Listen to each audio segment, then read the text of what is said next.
evento é Roberto Mangabeira Unger, Filosofia Política e Direito para a Emancipação Humana, homenagem Largo de São Francisco. Essa série de eventos homenagem Largo de São Francisco, ela busca fazer algo que aqui no Brasil não é muito comum, que é honrar os nossos grandes, honrar os nossos heróis. Já foram objeto desta homenagem presidente Juscelino Kubitschek, nosso querido economista Celso Furtado, professor dessa casa Fábio Conder Comparato, os ministros do STF caçados pela ditadura Evandro Lins e Silva, Vitor Nunes Leal e Hermes Lima, Darcy Ribeiro, Santiago Dantas e hoje uma figura que ainda entre nós, felizmente, professor e por muito tempo assim ficará, um professor que ajuda a iluminar os caminhos pelos quais o nosso país tem condições de ser o melhor país do mundo para se viver. Então, professor Mangabeira Unger, toda esta coletividade aqui hoje se reúne para saudar o seu esforço de reflexão e vida prática. E para começar, nós temos aqui um seu parceiro de longa data que, enfim, melhor do que ninguém para abrir o nosso evento de hoje, Ciro Gomes, Ciro Atômico, Ciro das Massas, várias denominações aí com vocês, Ciro Gomes. Obrigado, meu caro amigo, professor Ottaviani. Muito bom dia ao professor Roberto Mangabeira Unger.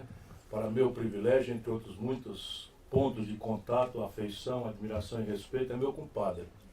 E é meu compadre mesmo, não porque ele tenha me escolhido de padrinho do Gabriel, filho dele, mas o Gabriel, ele próprio, convertido ao catolicismo na idade já de garoto, de 10, 12 anos, me escolheu de compadre. E eu prezo muito esse título, porque posso me apresentar por aí afora como compadre de Roberto Mangabeira Unger.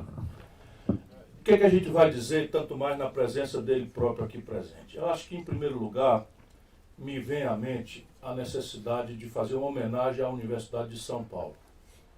A USP nasce como um esforço de São Paulo, na sequência do trauma de 30, 32, São Paulo percebe a necessidade estratégica de variar o eixo onde assenta o seu poder.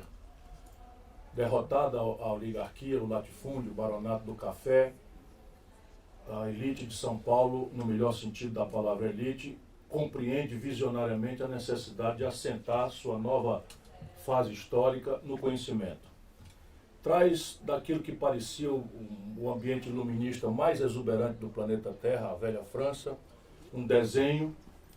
E, bom, todos aqui sabem muito melhor do que essa história. Apenas quero render essa homenagem, porque quando se faz uma homenagem deste fôlego, um dia inteiro, uma jornada inteira, né, que vai ficar documentada ao redor de uma personalidade tão extraordinária, exuberante, fecunda,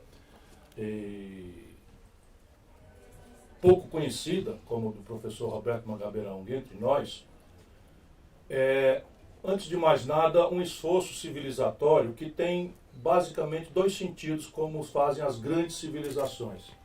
E a USP em linha com essa melhor prática. Uma é uma expressão de gratidão coletiva, não é, por essa fecundidade, por essa criação. O professor Roberto Mangabeira Unger, outro dia, perguntei para ele, quantos livros o senhor já publicou? Ele parou um segundo e disse, não sei. E de fato não sabe. E outro dia, não é, mesmo há 35 anos somos amigos e compadres, eu disse para ele, professor, por que o senhor não para um minuto e se dedica a refletir sobre astrofísica e cosmologia? Já fiz. E aí fui descobrir que tem um livro extraordinário de cosmologia que fez dele hoje um convidado ilustre dos grandes converscotes dos astrônomos e astrofísicos do mundo. Portanto, esse exercício, não é, de gratidão é muito importante que se faça, porque o outro sentido destas homenagens é o exemplo. É o realce ao exemplo. E nós no Brasil vivemos no mundo, nós não podemos só dizer no Brasil, isso aqui é tropicalizado, toma componentes algo vulgares, mas no Brasil, nós, por regra, salvo exceções bastante homenageáveis, por regra nós perdemos a originalidade. Falta ao Brasil um pensamento autônomo, um pensamento capaz de, compreendendo a nossa interação com o mundo, com os valores universais, entender o Brasil por si mesmo. E o professor Roberto Mangabeira Unger é talvez o mais eloquente exemplo vivo de um pensamento autônomo sobre o Brasil, embora absolutamente instantaneamente conectado com aquilo que há de mais sofisticado e complexo na universalidade do planeta Terra. Vou intermear essa minha reflexão com esses testemunhos da minha convivência privilegiada com ele. Recentemente, consta que é o último livro que ele publicou, Teoria do Conhecimento, o professor fez uma viagem. Nesta viagem ele foi ouvido pela Universidade do Partido Comunista Chinês, por horas, para entender essa visão antecipada do futuro, como só os raríssimos gênios conseguem fazer, e na mesma viagem volta por Paris para fazer a mesma apresentação para a cúpula, para o board da OCDE.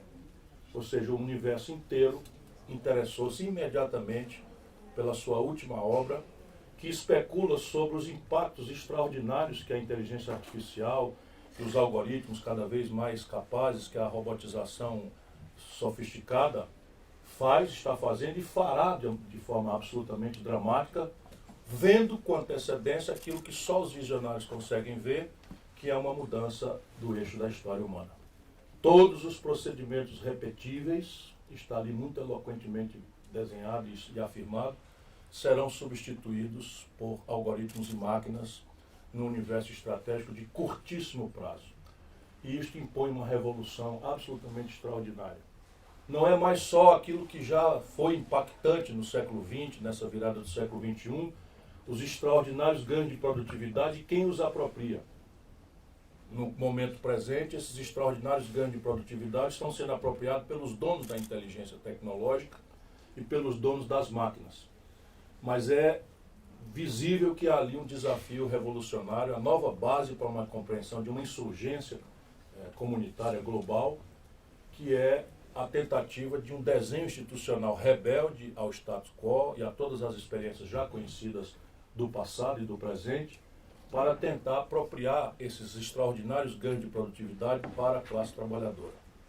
E é isso que está, eu estou fazendo um resumo absolutamente medíocre de uma obra extraordinária, que eu recomendo, já está traduzido, embora aqui não seja necessária essa tradução, mas já está traduzido no nosso bom português.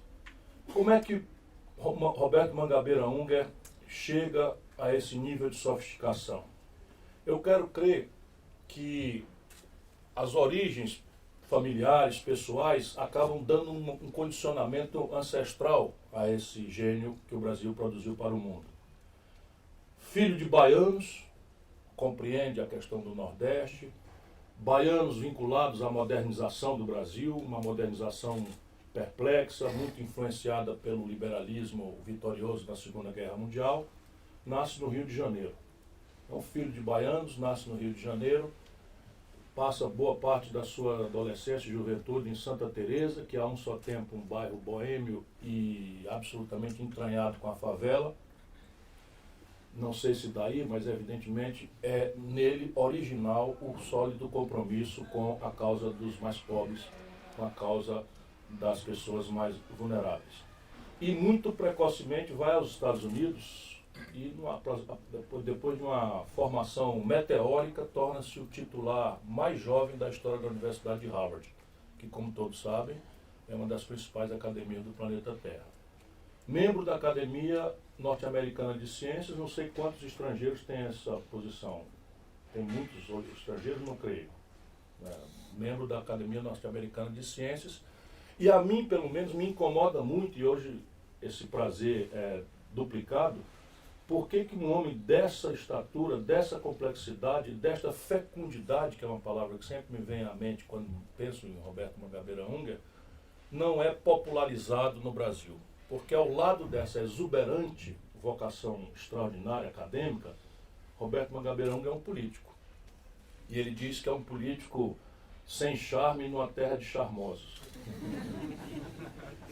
E mal sabe ele o charme extraordinário que tem e que possui. E boa parte das pessoas que não o entendem ou sequer tentaram entendê-lo, tentam desqualificá-lo quando falam do seu sotaque. E ele responde também com o poder de síntese que só os extraordinários cérebros têm.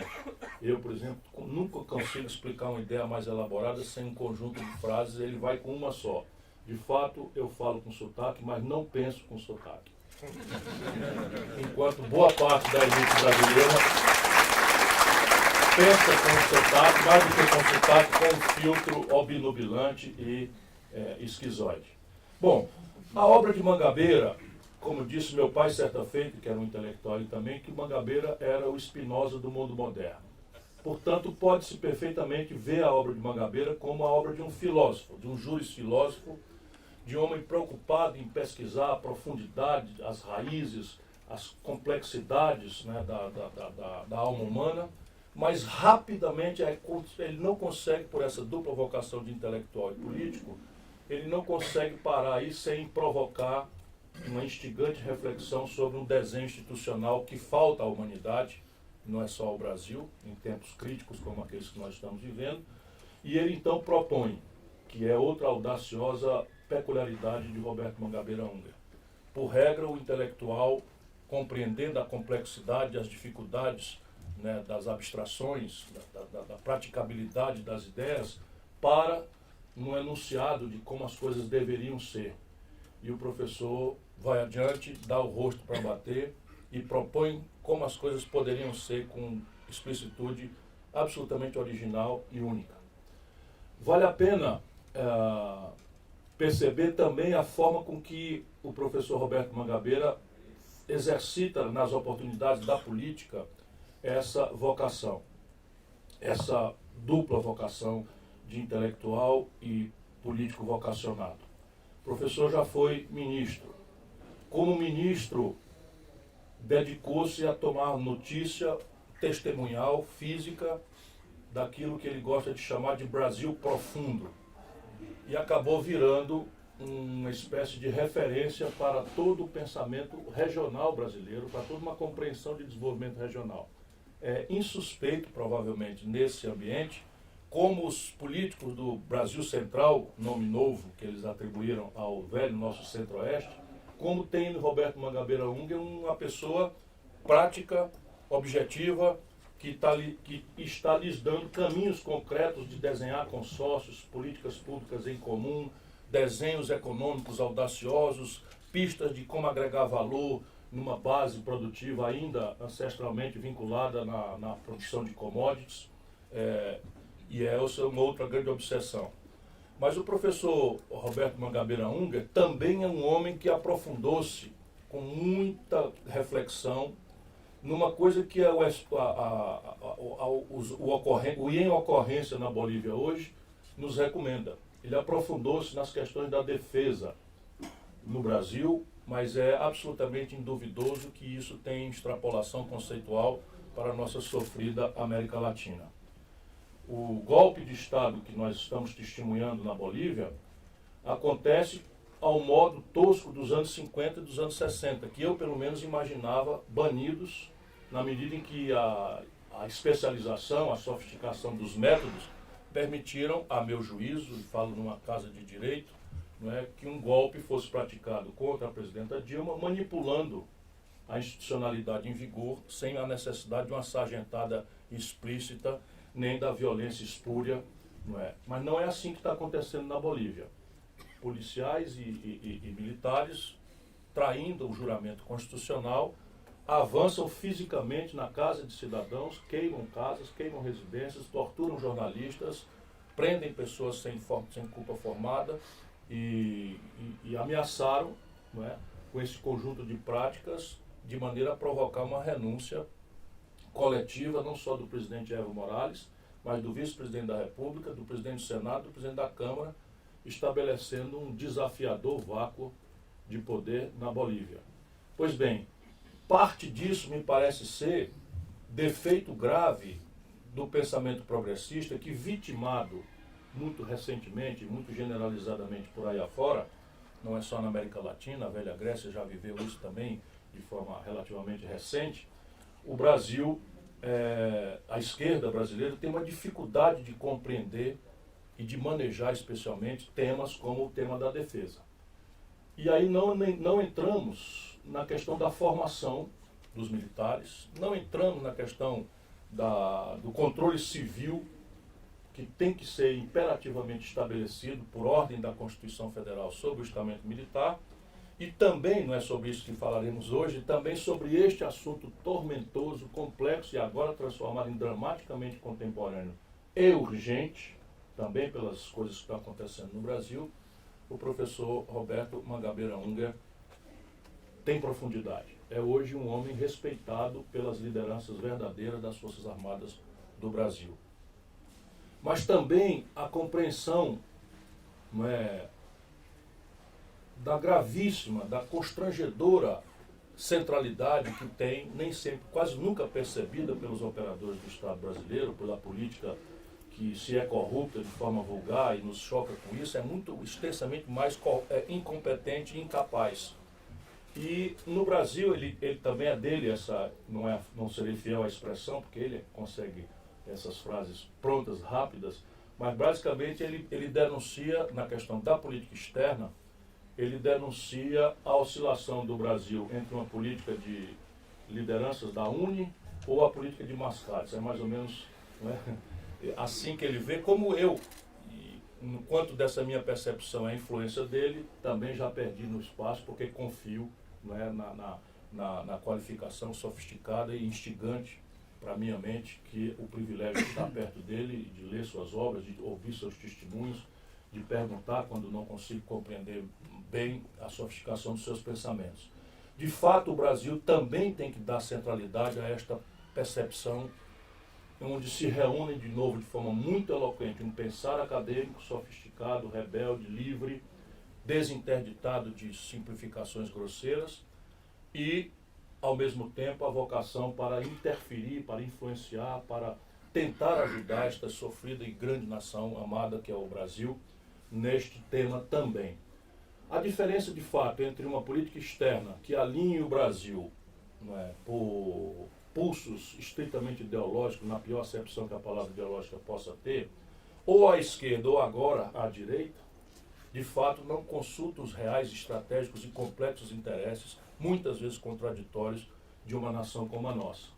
Porém, substituir essa guia, né, de militante da UNE por uma ideia de que a diplomacia também tem que buscar no mundo apenas mercados para expandir as vendas do Brasil, ou seja, a diplomacia de mascate, também não guardam coerência com aquilo que ele vê, e nisso é muito instigante, porque espanca um pensamento pessimista, depressivo quase, que hoje praticamente domina o Brasil. Me preocupa mais gravemente ainda essa força sobre os jovens, que é a ideia de que o Brasil não só pode fazer para si um experimento civilizatório diferente, generoso, breve, rápido, pelos potenciais que se identificam, mas pode servir também para o mundo como um testemunho, como uma exemplaridade, como uma referência de outros tentares, outros caminhos, outras fórmulas, outras possibilidades que a nossa mente ainda não está generosamente aberta para essa possibilidade. E eu lhes cansaria se eu fosse adiantar quanto mais eu vejo de útil, para além de sofisticado, interessante, saboroso, o pensamento, tomar conhecimento, tomar contato com o pensamento multidisciplinar, multiforme, artístico, filosófico, jurídico do professor Roberto Mangabeira Unger. Gostaria de destacar esses pontos centrais, porque eles estabelecem aquilo que para mim é o mais importante, e é o que nós precisamos buscar no seu exemplo. O contato entre um pensamento acadêmico rebelde, audacioso,